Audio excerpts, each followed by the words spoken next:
Buenas noches, bienvenidos. Esto es Decisión Libre 2023, mejor dicho.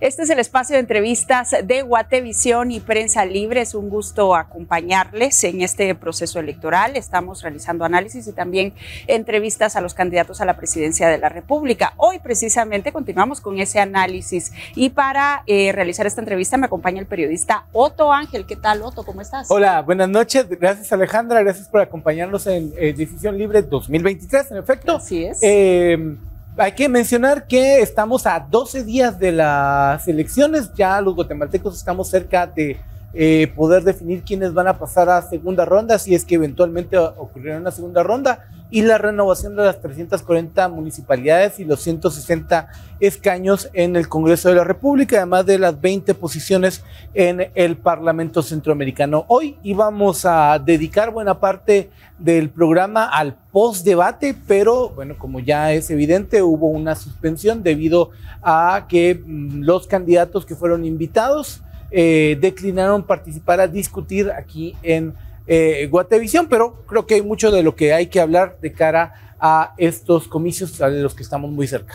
Así es, y rápidamente vamos a presentar a nuestros invitados de esta noche. Nos acompaña en estudio Maynor Martínez, él es presidente del Círculo Guatemalteco de Estudios Semióticos. También Alejandro Morales, él es analista independiente. Y por vía Zoom está Natalia Gámez, ella es secretaria técnica de la Misión de Observación Electoral de Guatemala. Los tres, buenas noches, bienvenidos a Decisión Libre.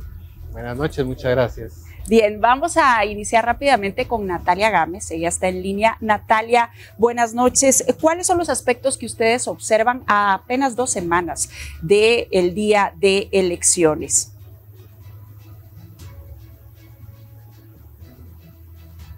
Estamos esperando el audio. Muchísimas gracias. Ahora sí la escuchamos, Natalia, adelante.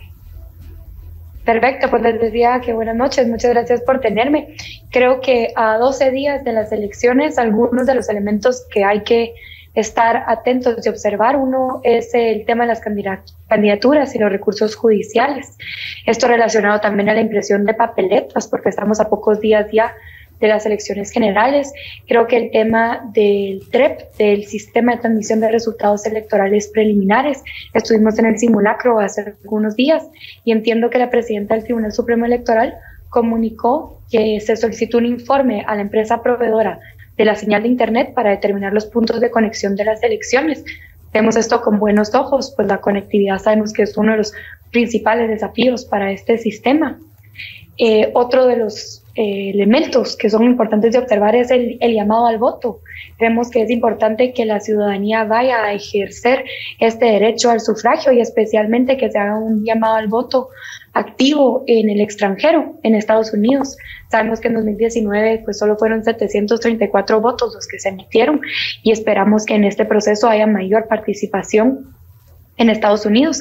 El tema de la violencia y la conflictividad electoral también creemos que es importante. Lo que nos dicen los registros oficiales y los ciclos de violencia es que a medida que se acercan las elecciones aumentan los hechos de violencia y conflictividad electoral.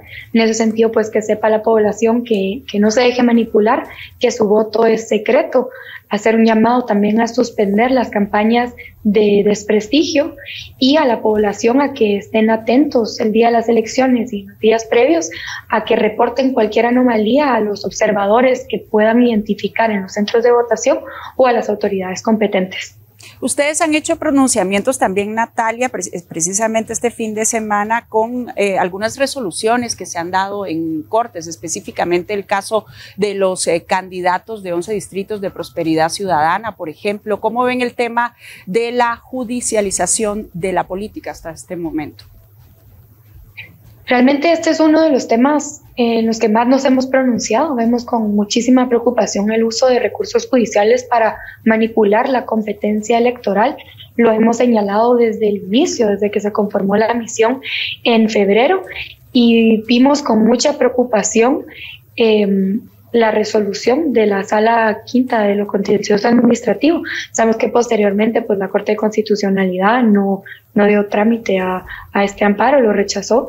Sin embargo, nosotros creemos que esa resolución de la Sala viene nuevamente a debilitar la integridad del proceso electoral, a desgastar la poca credibilidad que tiene ya el proceso, y eso definitivamente no dota de certeza a las elecciones. A pocos días, a 12 días de las elecciones generales, pues tanto la ciudadanía como los actores políticos debemos conocer quiénes van a estar participando, y este vaivén de sí y luego no, pues creemos que no beneficia a nadie. Natalia, ¿temen que haya alguna eliminación extra de las candidaturas, particularmente de las presidenciales de aquí al viernes 23 o al 25 de junio que puedan identificar? Pues esperamos que no sea el caso. Como les dije, creo que debilita el proceso electoral el que a pocos días de las elecciones no tengamos certeza de quiénes van a participar, especialmente porque debemos tener las papeletas impresas, ¿verdad? Y cualquier decisión judicial tiene implicaciones no solo políticas, sino también administrativas para la logística de las elecciones. Entonces esperamos que no. Teníamos entendido, el último dato es que había 97 recursos judiciales pendientes y algunos han sido resueltos, algunos siguen pendientes, pero esperamos que el proceso pueda continuar sin la exclusión de ningún otro candidato.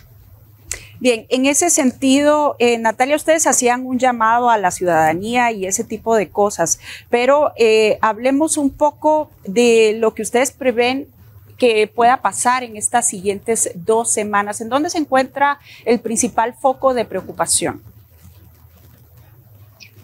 Creo que el tema administrativo era una de nuestras preocupaciones, el tema de la impresión de papeletas y por lo mismo de la tendencia a judicializar las candidaturas. Esa creo que es una de las preocupaciones que esperamos que no persista. Teníamos preocupaciones respecto al sistema de transmisión de resultados electorales preliminares. Hicimos una serie de recomendaciones a partir del simulacro del 3 de junio. Sin embargo, como les digo, vemos con buenos ojos que estén haciéndose pruebas en 200 puntos a nivel nacional, que es el dato que dio la magistrada presidenta del tribunal en la última reunión con fiscales de partidos políticos. Creemos que garantizar la conectividad en los centros de votación es fundamental para el proceso electoral. Y el tema de violencia y conflictividad, que como les decía, lo que nos dicen los datos de procesos anteriores es que esto puede incrementarse a medida que se acercan las elecciones, y en ese sentido pues es importante que existan los mecanismos no solo para prevenir la violencia, sino para mitigarla y para responder de manera adecuada. Creo que otra de las recomendaciones que hemos hecho y a lo que estaremos pendientes es al fortalecimiento de las capacitaciones a los órganos electorales temporales. Hemos señalado que en este proceso pues hubo integración de estas juntas con miembros en su mayoría sin experiencia previa. Esto pues por ende lo que produce es que haya una curva de aprendizaje.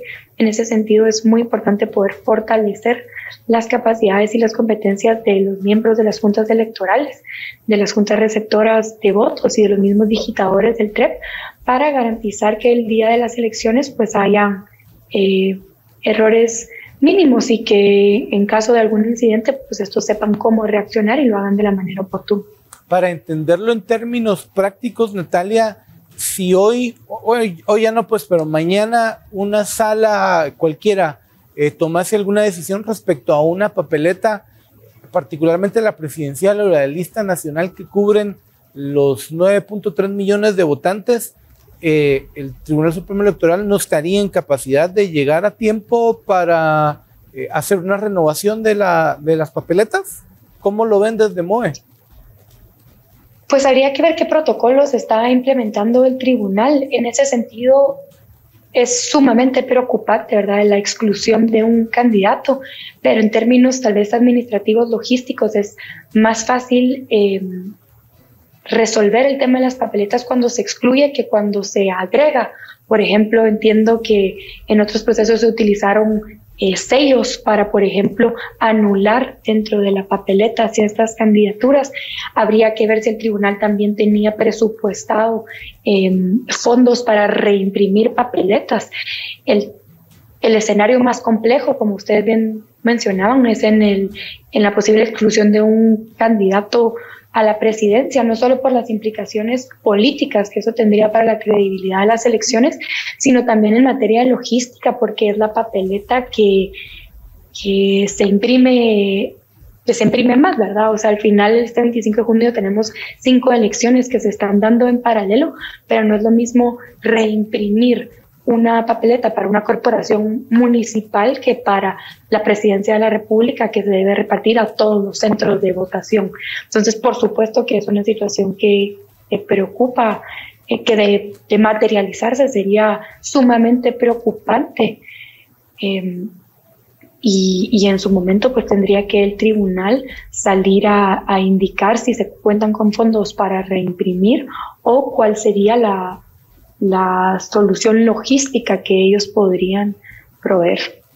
Bien, pues Natalia, muchas gracias por habernos acompañado esta noche en Decisión Libre 2023 y pues seguiremos conversando en los siguientes días previo a elecciones y por supuesto durante nuestra cobertura de ese fin de semana de este día que, bueno, los guatemaltecos están esperando y hay mucha expectativa de lo que va a suceder. Entonces, Natalia Gámez, ella es secretaria técnica de la Misión de Observación Electoral de Guatemala, MOE-GT. Y bueno, como ya les habíamos adelantado en estudio, les recuerdo, nos acompaña Maynor Martínez, presidente del Círculo de Estudios Semióticos, y Alejandro Morales, analista independiente. A ver, a partir de lo que Natalia Gámez nos pone sobre la mesa, ¿qué podemos decir de lo que se ha observado en lo que va del proceso electoral? Maynor, adelante, por favor. Muy bien, sí, precisamente en el tema de la judicialización, nosotros en el Círculo Guatemalteco de Estudios Semióticos vemos la parte de la imagen. Y la principal preocupación es que este tema se está convirtiendo en la nueva forma de matar no físicamente a las personas, sino su imagen. Lo que se hace muchas veces con la judicialización es tratar de marcar a la persona para que no sigan la contienda, y eso es lo que muchas veces se está desarrollando dentro de los procesos, que se marque a un candidato para que la gente no vote por él. Ya preocupa el tema de la violencia física, pero esto es como una especie de violencia psicológica también, porque es una forma de trasladar a la imagen de las personas que él no es apto y no quiere, no se quiere como candidato, ¿verdad? Pero sin embargo, hay candidatos que han logrado, que han estado ya encarcelados o han pasado por procesos, retornan, porque hay varios de ellos en este proceso, y sin embargo mantienen la imagen. Es bien curioso con ello, pero sí la población, en lo que repercute en la población es en la credibilidad. Pero aún así, bueno, estamos viendo esta competencia por eliminación de candidatos, por decirlo de alguna forma, pero si uno creyese o digamos hay elementos para pensarlo que la eliminación serviría para que otros se beneficien, tampoco el beneficio es relevante, ¿verdad? O sea, sacando a Carlos Pineda, no pareciera que Sandra Torres, Uri Ríos o incluso Edmond Mulet vayan a dispararse. La gente tampoco está moviéndose hacia ese lado, ¿no? Tienes razón. Hoy hablé con un chico y le digo, ¿por quién vas a votar? Porque pues uno en estos ámbitos siempre anda preguntando, ¿verdad? Y me dice, yo ya tenía mi candidato, era Pineda, pero lo sacaron. ¿Y ahora por quién vas a votar? No sé. O sea, se queda en el aire. Hay como incertidumbre. Y a eso juegan los partidos. Bueno, se quedan ellos afuera, ahora me los gano, ahora los llamo, ahora los convenzo. No están jugando a eso. Vamos a escuchar a Alejandro Morales. Ahora sí ya tenemos el micrófono listo. Alejandro, disculpas por ello, pero ahora sí, vamos adelante. Muchas gracias, ¿no? Y que precisamente era lo que se mencionaba, ¿no? Es que la credibilidad del proceso se ha ido perdiendo, como mencionaba antes de los problemas técnicos. A principios del proceso, la cancelación a la candidatura de Telma Cabrera y de Jordán Rojas por el MLP, luego, después de un calvario jurídico, la cancelación de la candidatura de Roberto Arzú por Podemos. Luego tenemos el vaivén de Prosperidad Ciudadana y de Carlos Pineda, y que, como había mencionado, no es un voto endosable. O sea, y ese es el problema, que, digamos, bajarse las candidaturas vía judicialización de la política no significa que automáticamente los votos de partido A se van a ir a partido B, o de candidato C se van a ir a candidato D, porque no se ve, ni siquiera en las interacciones de redes sociales. De hecho, el MOE tiene un par de estudios muy buenos al respecto, y precisamente, digamos, en tema de likes incluso, o sea, no es lo mismo aparecer en temas de imagen, no aparecer en un comedor comiéndose una mojarra, que aparecer, digamos, en un video muy prefabricado, todo, digamos, bastante artificial. La gente no siente esa proximidad, y las redes sociales han generado una barrera, más que acercarla, han generado una barrera. Ha beneficiado a algunos candidatos, sí, digamos, por ejemplo, el caso de Giovanni Reyes con Me Queda 1%, con la canción de Bad Bunny en TikTok, ¿no? Que eso hizo que la gente empezara a voltearlo a ver, y ahora tiene su séquito de seguidores en redes sociales, sobre todo en Twitter, con el tema de sus títulos académicos, pero que no es que exista, digamos, ese cambio determinante de que se bajan a una candidatura y esos votos automáticamente se van a otro partido. No. Y ahora yo quisiera preguntarles, ¿esa incertidumbre de repente da lugar a opciones como el voto nulo, que en elecciones pasadas, pues de repente no se mencionaba tanto? Claro, ciertamente algunas personas, algunos políticos que no han podido participar en esta contienda lo están promocionando, pero otras personas que manejan como esa duda de qué es lo que va a pasar, o esa falta de credibilidad hacia las opciones que hay, pues también lo ven ahora como parte de lo que hay en la mesa para decidir. ¿Qué piensan de ello, Maynor Martínez? Yo considero que aquí se aplica el adagio de en río revuelto, ganancia de pescadores, ¿verdad? Porque si yo quito a un candidato que ya trae, en el caso de Pineda, es un fenómeno de TikTok, ¿verdad? No vamos a entrar si era con centers o era orgánico. Lo curioso es que sí tuvo un efecto, y es primera elección que se ve ese efecto, y de alguna manera después le fueron copiando el estilo. Ustedes ven ahora, hoy salió un Mario Bros, por ahí andaba una candidata con la varita de Harry Potter. O sea, estamos ante una farándula política. Yo así lo determino, una farándula como que hoy en día, entre más llame la atención como sea, bailando, haciendo performance, desarrollando cancioncitas, e incluso utilizando canciones de moda. Yo diría que esto es a lo que están apostando. Quitamos a algunos de la contienda y le copiamos el estilo, y estamos tratando de jalar principalmente a la juventud. Pero al final, las elecciones, es triste decirlo, pero aquí en la mayor parte de Occidente son concursos de popularidad. Sí. Y al final, lo que iba a preguntar también era hasta qué punto no identifican, o por lo menos yo lo identifico, algún nivel de holgazanería de los partidos, porque en efecto está la cancioncita y hoy es en TikTok, pero si nos vamos a las campañas anteriores, que tenían muchos más recursos, si bien es cierto, y tenían un gran despliegue de tierra, también apelaban a la cancioncita, también, y eran, perdón como lo voy a decir, eran incluso más alegres, por lo menos motivaban a la gente. Posiblemente. Es que nos estamos adaptando a un nuevo estilo. Sí. Yo tuve la oportunidad de estar con varios partidos, en algunos platicando sobre este tema, se acercaron conmigo, no sabían cómo hacer la cancioncita, no sabían cómo hacer el TikTok. De hecho, y es un laboratorio de pruebas que están desarrollando, Hay algunos candidatos que sí atraen 2, 3 años trabajando en ello. Se notan los partidos que tienen asesores en esta área, se nota. Alguna y alguno de los candidatos cocinando, leyendo un libro, hablando lo menos posible de política, lo menos posible de su plan de trabajo, lo menos posible de los problemas sociales, cocinando, bailando, hoy me trajeron un muñequito.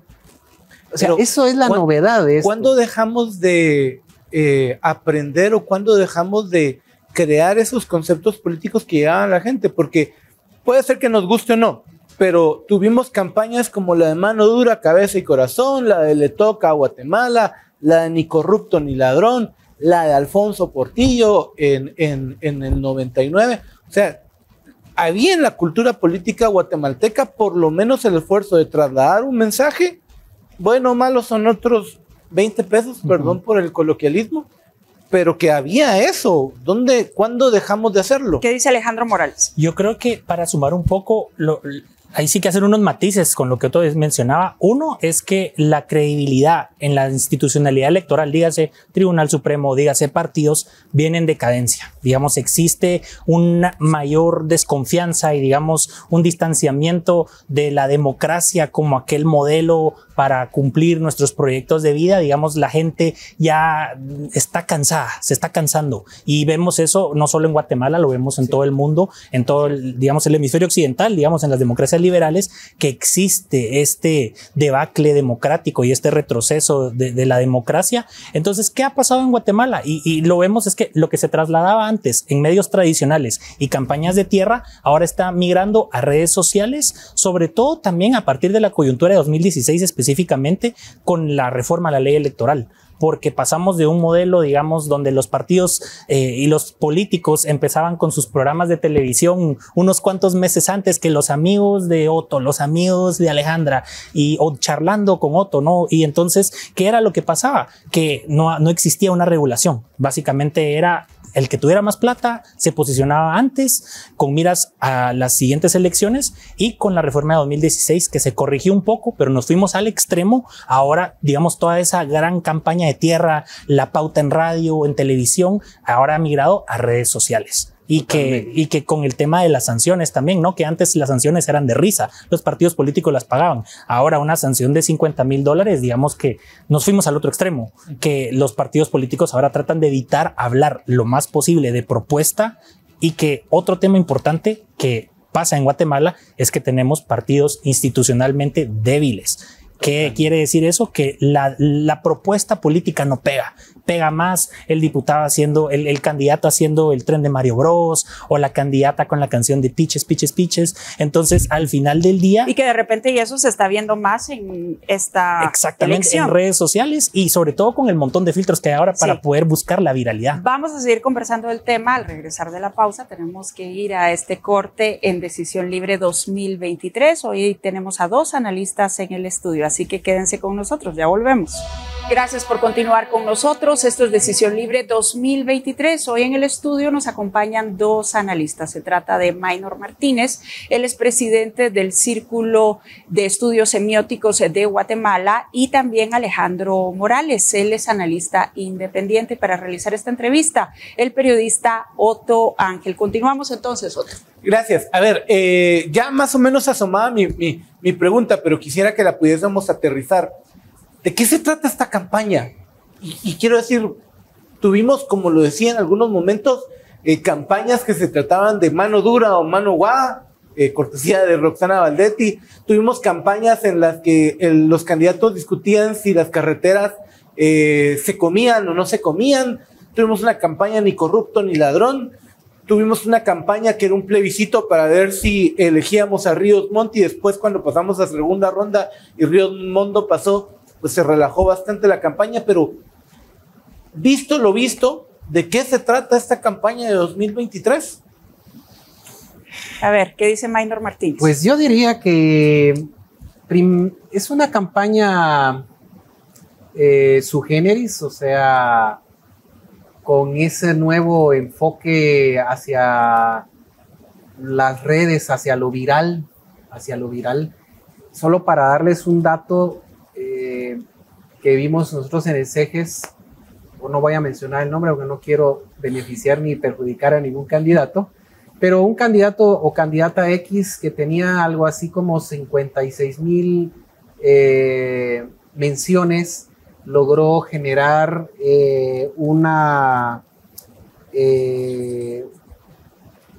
un movimiento más o menos de 76 millones de vistas entre enero y mayo de este año, ese estudio que tuvimos a la mano. Eso quiere decir que a lo que le están apostando los candidatos hoy en día es a convertirse en influencers. Ese es como la motivación hoy en día. Yo no estoy en desacuerdo de que las redes se utilicen las técnicas de diseño digital.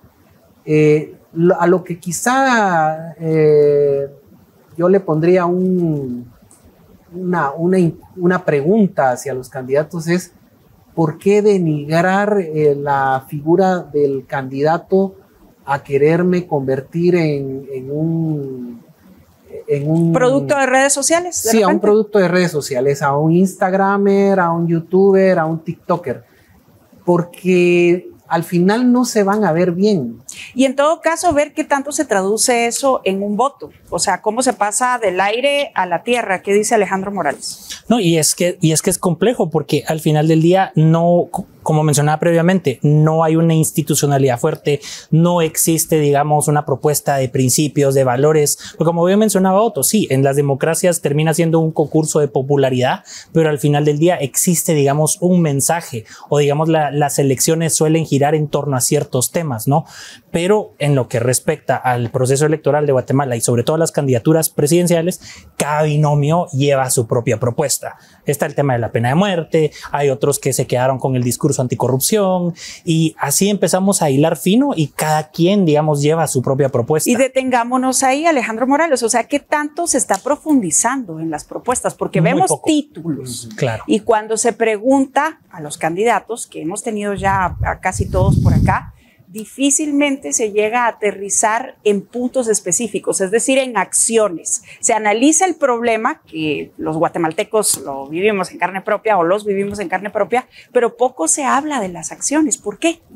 Porque la viralidad y el tema de las redes sociales hace muy difícil, uno, retener la atención y dos, videos largos, sábanas de texto, la gente no conecta con eso. Le estamos buscando lo viral, estamos buscando consumir algo que sea rápido, que sea corto, que sea breve y al punto. Entonces, por eso es que no pegan las acciones, digamos que empiecen los políticos. Y de hecho, ustedes han tenido aquí el desfile de candidatos, ¿no? Que empiezan que acción A, que acción B, y al final del día la gente ni termina de escuchar la primera acción porque se pone a ver su celular, por ejemplo, en vez de estar poniendo atención a las propuestas de los candidatos. Entonces, la viralidad lo que ha hecho es muy difícil que las propuestas concretas peguen y que tampoco van a inventar el agua azucarada, ¿no? Pero el político tiene la responsabilidad política, valga la redundancia, de, aunque todos estemos pensando en la viralidad, va a gobernar este país y ahí, Claro. ahí la viralidad no nos vale, no nos sirve.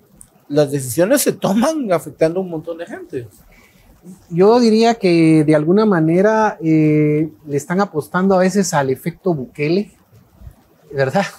Se quieren parecer, algunos incluso se tratan de vestir igual, buscar la imagen de alguien que ha tenido éxito, de alguna manera ha llamado la atención y se visualizan ellos así, con ese nivel de atención y de apoyo, porque pues a algunos les gustará su estilo, a otros no, pero lo cierto es que él, digamos, marcó un diferencial en Latinoamérica, porque lo mencionan en casi todos los lugares, e incluso fuera de Latinoamérica ha llamado la atención. Entonces yo creo que él es un referente muy fuerte. Y de alguna otra manera también yo quisiera mencionar las palabras de Sigmund Bauman cuando decía: vivimos en una cultura líquida, ¿verdad? Una cultura muy light, muy superficial. Y la muestra de ello es que los jóvenes hoy, yo que doy clases a muchos jóvenes, no saben ni siquiera qué es ideología, menos saber cuál es su postura ideológica. Yo he utilizado el método de Nolan, que lo platicábamos con el licenciado, para que por lo menos se ubicaran que hay izquierda, derecha, conservadores y liberales, ¿verdad? Y que de ahí partamos para establecer qué queremos, porque cada uno nos ofrece su visión de la vida y de las soluciones que van a dar. Esos son mis estudiantes universitarios, que es el 2% que tiene la posibilidad en este país de recibir mejor educación o de educación universitaria. ¿Cómo estará el resto de la población, verdad? Entonces, no podemos profundizar si no conocemos. Voy a hacer un poco de historia. Cuando hablamos, por ejemplo, de la Guerra Fría en los años 70, 80, la gente sabía si era de izquierda o de derecha porque tenía postulados ideológicos, se leía al respecto, se debatía si funcionaba o no. Hoy en día eso. O lo bajaba a términos tan burdos como le gusta a Fidel Castro o no, pero tenían una exacto, posición. Pero había un porqué y dar razones. Pero hoy no hay argumentación. No, los jóvenes no te pueden argumentar si es bueno o si es malo. Es más por lo que sienten, porque este juego de la viralidad es más por la percepción, y recordemos que la percepción no es la realidad. Nos pueden engañar con el sentimiento de que este va a ser el héroe, y a los 4 años viene la decepción. Entonces vivimos en ese oleaje todo el tiempo, ¿verdad? Y que se está volviendo más evidente. Alejandro Morales, volviendo al tema de la falta de explicación sobre las acciones que se tomarían o que se emprenderían de llegar a la presidencia de la República los diferentes candidatos, y ya que mencionaban a Nayib Bukele, que ha sido mencionado constantemente también en este set por varios candidatos, ¿hasta qué punto se cae en el populismo? Es que eso es lo más común, digamos, el tema del combate frontal a las maras, digamos, a la delincuencia, que ese, digamos, siempre suele ser uno de los principales temas y de los eslogan de campaña, ¿no? Como bien mencionaba Otto, en la campaña 2011 con la mano dura, ¿no? Pero el problema que pasa es que cuando la gente empieza a hilar un poco más fino y ve, es que precisamente hay gente que ya ha estado ahí, y entonces el tema del outsider y de Bukele al final del día no pega. Por mucho que los candidatos se traten de parecer incluso físicamente a Bukele o traten de ir de viaje a El Salvador y se toman fotos en San Salvador, realmente no pega. O sea, hasta ese punto hemos llegado. No son Bukele y la gente lo sabe. Y entonces, como mencionaba Maynor, al final no pega porque la gente se da cuenta que son los mismos políticos que hemos tenido toda la vida con diferentes o el mismo partido, y que al final del día ya han estado en varios puestos, sobre todo algunos que ya han ejercido la función pública y que no han cambiado realmente la realidad de la gente, como lo dicen en sus videos de redes sociales. Entonces la gente se da cuenta que, digamos, el discurso de Bukele, por muy bonito que suene, no hay dentro de toda la oferta electoral y sobre todo en los binomios, en los 23 binomios presidenciales, no hay nadie que siquiera se le acerque a Bukele. Entonces la gente no conecta, ni los políticos con la gente, ni la gente se siente identificada con los políticos. ¿Y será también que no saben explicar las propuestas o lo que están tomando a partir de las políticas impulsadas por Nayib Bukele? No, y es que ese es otro tema importante, porque a la hora de empezar a meterse a explicar, digamos que el tema de tener una mayoría legislativa en El Salvador le ha permitido a Nayib Bukele, digamos, poder llevar a buen puerto, digamos, muchas de las reformas y de los cambios que han necesitado para poder tomar y tener esos resultados a corto plazo, cosa que aquí no pasa, porque tenemos un Congreso sumamente fragmentado, tenemos más de 19 partidos representados, y entonces a la hora de llevar cualquier iniciativa al Congreso y que los candidatos empiezan a explicar, es que mire, yo voy a hacer aquí, yo voy a hacer allá, vamos a luchar, vamos a declararle la guerra a las maras, por ejemplo, al final cualquier iniciativa de ley que llegue, no solo por la necesidad de los votos, el tamaño de las bancadas que tienen los partidos, recordemos que en Guatemala el Congreso está sumamente fragmentado, entonces digamos que para pasar en aplanadora, digamos, las iniciativas, no, los números no dan, y las iniciativas, los tiempos legislativos tampoco lo dan. Vamos a interrumpir en este momento porque tenemos que hacer una nueva pausa en Decisión Libre 2023. Hoy tenemos a 2 analistas invitados en el estudio hablando del proceso electoral, de lo que hemos visto en las últimas semanas. Así que ya volvemos. Gracias por continuar con nosotros. Esto es Decisión Libre 2023. Para aprovechar el tiempo, seguimos conversando con 2 analistas invitados esta noche en el estudio. Estábamos hablando del Congreso de la República, las alianzas y cómo materializar principalmente las propuestas de los candidatos si no tienen el número de diputados adecuados en el Congreso. De hecho, esta semana uno de los temas fue precisamente la alianza oficialista. Maynor Martínez. Hace poco vi un dato que me llamó la atención. De todos los partidos políticos, solo hay uno que viene de antes del año 2000. Hay como PAN. Hay como 2 o 3 que vienen entre el 2000 y el 2010. De ahí, la mayoría están entre el 2010 y 2019. A partir del 2020 se da una serie de apertura de nuevos partidos. Partidos que muchos de los cuales van a morir en esta contienda, lo que sucedió en la anterior. Y entonces se va a repetir un ciclo de la carencia de seguimiento de los partidos. Ahí se pierde todo un proceso, digamos, de las bases. Se pierde la representatividad, se pierde todo un esfuerzo, digámosle, democrático, y eso está desgastando al sistema actual. ¿Por qué? Porque no, en primer lugar, uno dirá, uy, qué variedad de partidos las que tenemos, pero partidos realmente a quienes representan, partidos que están ofreciendo, y partidos que van a morir al día siguiente del 25 de junio. Entonces volvemos a ese ciclo. Eso nos está desgastando democráticamente y eso nos está generando esa falta, digamos, de visión.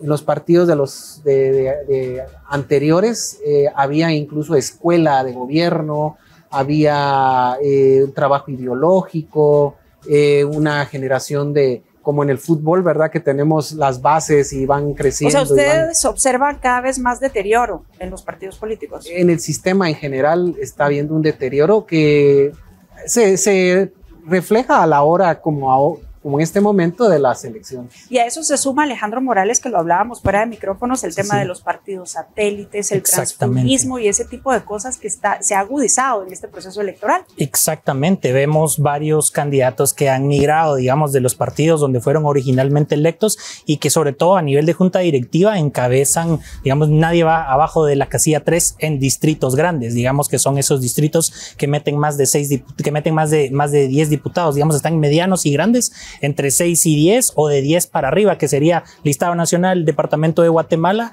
y el Distrito Central para la gente que vota en la ciudad, que son los distritos más grandes. ¿Y por qué? Porque ahí es donde la cifra, digamos, con menos votos se suelen meter más fácil los candidatos. Digamos, apuestan siempre a la lista nacional. Yo quería no terminar sin preguntarles, porque creo que esta conversación se está repitiendo en muchas mesas y en muchos lugares, y va a seguir ocurriendo por los próximos 12, 13 días. Obviamente no le vamos a recomendar a la gente preferencias particulares, pero creo que la gran pregunta hoy es ¿por quién voto? O sea, hay un 40% de las personas que ya se definió, que es una cifra muy baja en comparación con otras elecciones. ¿Cuáles son las mejores señales para que alguien pueda identificar por quién votar? ¿Cómo lo ven ustedes? ¿Qué mensajes están cayendo para que la gente se mueva? Bueno, yo diría que volviendo a lo digital, dejemos de ver el TikTok, vayámonos a la página de ellos, de los partidos. Todos los partidos tienen página web y busquemos si ahí está su plan de gobierno. Eso sería lo más sensato. Porque de alguna manera vamos a aprovechar la información que está en digital, pero a buscar la mejor información. Yo creo que hay por quién votar, o sea, las generalizaciones se dan cuando la gente está desinformada o no tiene claro cómo está el panorama, hay mucha incertidumbre, entonces se generaliza, no hay por quién votar. yo lo platico constantemente y la gente me lo repite constantemente. No hay. Sí hay por quién votar. Lo que pasa es que no nos tomamos el tiempo para establecer qué piensa uno, qué piensa el otro, y buscar en las mismas redes que se han convertido en ese TikToker, en ese influencer, mejor ir a las páginas formales y buscar información. Sería entonces el plan de gobierno. ¿Qué sumaría eso Alejandro Morales de repente? ¿Y quiénes integran los partidos políticos más allá de los candidatos a la presidencia? Sí, no, definitivamente mi llamado es a que la gente le ponga atención a la papeleta celeste y a la papeleta verde, que son diputados distritales y diputados por lista nacional. Es clave el Congreso. Digamos, un binomio puede llegar con todas las iniciativas, como mencionamos previamente, pero al final, ¿de cuántas son su bancada? 5, 10 diputados realmente no pueden llegar a hacer nada al Congreso si no se alcanzan los consensos. Entonces, para ser breve, es que le pongan atención a quienes encabezan las listas en sus distritos. Digamos que la gente ya tendría mapeada, identificada un par de referencias, ¿no? 5, 10 candidatos tal vez, que vean en qué casilla van, que vean con quiénes van y que vean si ya han estado antes en algún cargo. Googlear el nombre no es algo del otro mundo, ¿no? Que googleen cuál ha sido, digamos, su récord, en qué han estado, qué han hecho. Y que pregunten. Ahí, y que exactamente. Y que otra cosa muy importante, si preguntan en redes, sobre todo, es que si ven que se enojan, les bloquean, ahí es una red flag definitiva.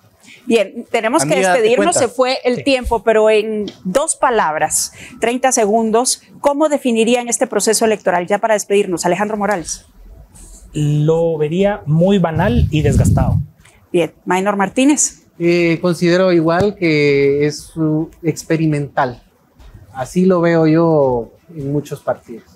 Bien, banal, desgastado y experimental. Esas serían las 3 palabras con las que nuestros analistas invitados esta noche definen el actual proceso electoral. Con eso nos despedimos. Esto es Decisión Libre 2023. Gracias por su sintonía. Buenas noches, que descansen. Buenas noches a nuestros invitados. Muchas gracias. Buenas noches. Buenas noches, Soto. Recuerden, nos faltan 2 candidatas. Una es Sandra Torres, que está invitada para el jueves, y Suri Ríos, que hasta hoy sabemos que ha declinado su participación en este programa. Ojalá la licenciada Ríos lo tome en cuenta, a ver si decide participar en Decisión Libre. Nosotros les mantenemos informados. Gracias por su sintonía. Buenas noches, que descansen.